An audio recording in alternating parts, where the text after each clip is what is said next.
오늘 우리에게 주시는 하나님의 말씀은 마태복음 5장 21절부터 32절까지입니다. 옛사람에게 말한 바 살인하지 말라. 누구든지 살인하면 심판을 받게 되리라 하였다는 것을 너희가 들었으나 나는 너희에게 이르노니 형제에게 노하는 자마다 심판을 받게 되고 형제를 대하여 나가라 하는 자는 공회에 잡혀가게 되고 미련한 놈이라 하는 자는 지옥불에 들어가게 되리라. 그러므로 예물을 제단에 드리려다가 거기서 내 형제에게 원망 드릴 만한 일이 있는 것이 생각나거든 예물을 제단 앞에 두고 먼저 가서 형제와 화목하고 그 후에 와서 예물을 드리라. 너를 고발하는 자와 함께 길에 있을 때에 급히 사화하라. 그 고발하는 자가 너를 재판관에게 내어주고 재판관이 옥리에게 내어주어 옥에 가둘까 염려하라. 진실로 내게 이르노니 내가 한 푼이라도 남김이 없이 다 갚기 전에는 결코 거기서 나오지 못하리라. 또 간음하지 말라 하였다는 것을 너희가 들었으나 나는 너희에게 이르노니 음욕을 품고 여자를 보는 자마다 마음에 이미 간음하였느니라. 만일 내 오른 눈이 너로 실족하게 하거든 빼어내버리라. 내 백체 중 하나가 없어지고 온몸이 지옥에 던져지지 않는 것이 유익하며 또한 만일 내 오른손이 너로 실족하게 하거든 찍어내버리라. 내 백체 중 하나가 없어지고 온몸이 지옥에 던져지지 않는 것이 유익하니라. 또 일렀으되 누구든지 아내를 버리려거든 이혼 증서를 줄 것이라 하였으나 나는 너희에게 이르노니 누구든지 음행한 이유 없이 아내를 버리면 이는 그로 간음하게 하미요 또 누구든지 버림받은 여자에게 장가드는 자도 간음함이니라. 아멘. 예수님께서는 앞선 구절 5장 17절에 이렇게 말씀하십니다. 내가 율법이나 선지자를 폐하러 온 줄로 생각하지 말라. 폐하러 온 것이 아니요 완전하게 하려 함이라. 그리고 이어지는 오늘 본문입니다. 예수님께서 율법의 두 구절을 재해석하시는 내용이죠. 이렇게 되어 있습니다. 뭐뭐라는 구절을 너희가 들었으나 나는 너희에게 이르노니. 이렇게 하면서 예수님은 그 의미를 더 확장시키는 것입니다. 오늘 본문에서 다뤄지고 있는 구약의 율법은 10계명 중에서 6계명 살인하지 말라, 그리고 7계명 간음하지 말라입니다. 예수님께서 오늘 본문에서 다룬 구약의 구절은 몇 개 안 되지만 사실은 구약 율법을 우리가 어떻게 받아들이고 어떻게 해석해야 하는지에 대해서 일반적인 원리를 설명해 주시는 것으로 이해할 수가 있죠. 즉, 율법에 대해서 우리가 오해하고 있는 부분을 완성하시는 가르침이다 할 수 있습니다. 그런데 그 내용을 보면 우리가 조금 당황스럽습니다. 예수님께서는 그냥 둬도 지키기 힘든 그런 구약의 율법을 아주 극한으로 끌어올려서 훨씬 더 높은 수준의 도덕성을 요구하시기 때문입니다.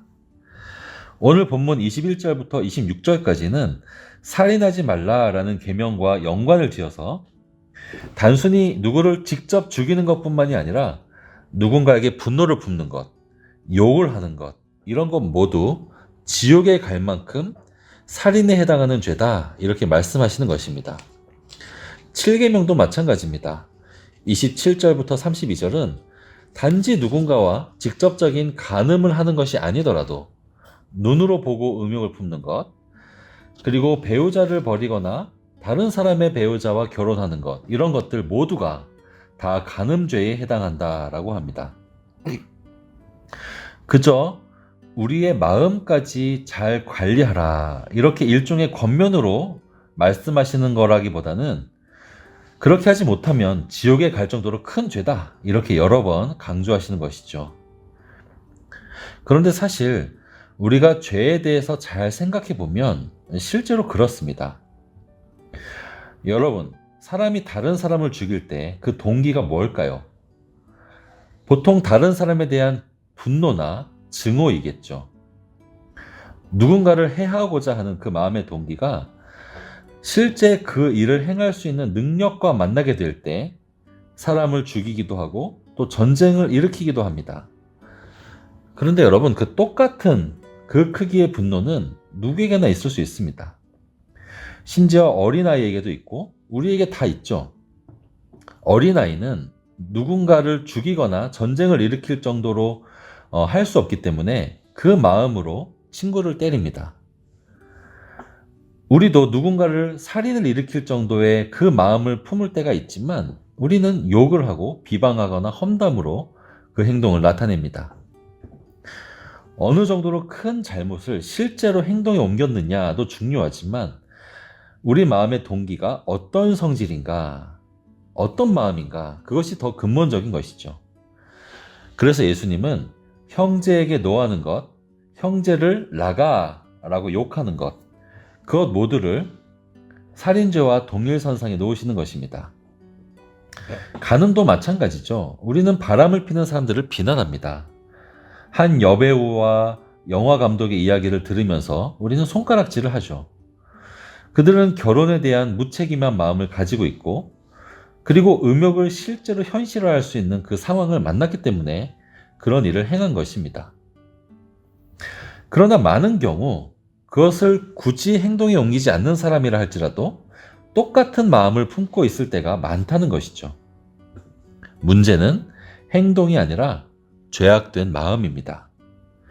죄악이라는 병에 단단히 걸린 그 상태가 문제인 것입니다. 병에 걸린 사람이 그 병에 대한 증상으로 열이 오르겠죠.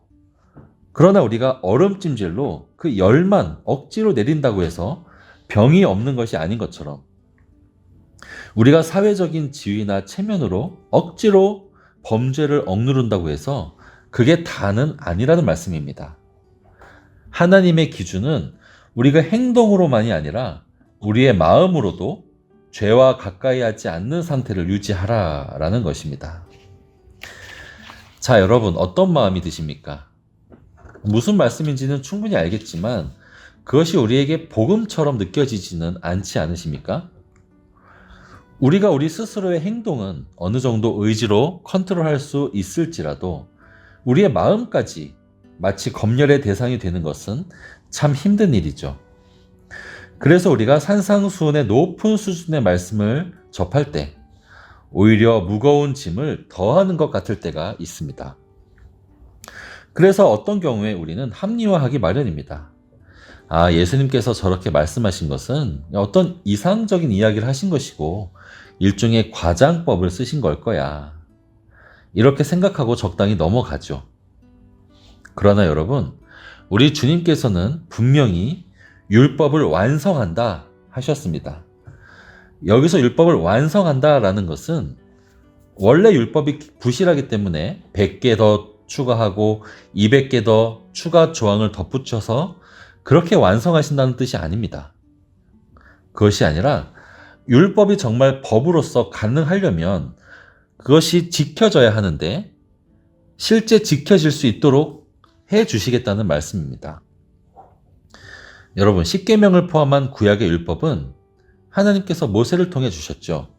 그 율법을 잘 지키면 이스라엘 백성들은 영원히 제사장 나라로서 하나님 나라의 백성으로서 그렇게 행복하게 보낼 수 있었을 것입니다.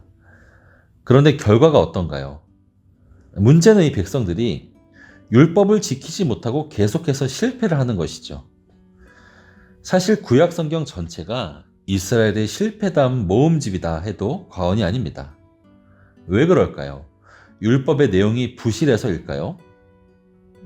문제는 우리 인간이 죄인이기 때문입니다.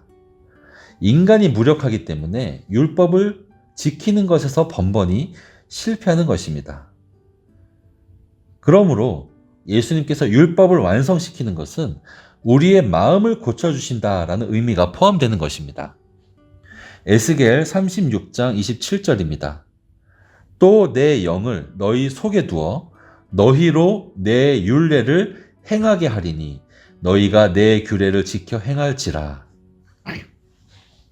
구약에서 에스겔과 같은 선지자들은 주님의 명령이 우리 마음을 고쳐서 우리가 억지로가 아니라 스스로 율례를 지킬 수 있는 그 마음을 주실 것이라 약속합니다. 우리의 행동이 아니라 마음을 바꿔주실 것입니다.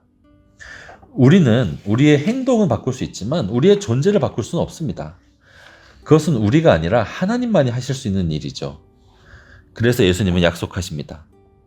예수님은 포도나무요, 우리는 가지이기 때문에 가지인 우리가 나무에 붙어 있기만 하면 열매를 맺게 될 것이라고 말이죠. 말씀을 맺겠습니다. 사랑하는 여러분, 산상수훈에서 보여주시는 하나님의 기준은 너무나 높습니다. 그러나 그 기준이 우리가 스스로 도달해야 하는 것이라면 한숨과 좌절뿐이겠지만 그것이 아니라 하나님이 우리를 어떻게 만들어 주실 것에 대한 약속이기 때문에 오히려 그것은 기대와 소망의 제목이 되는 것입니다.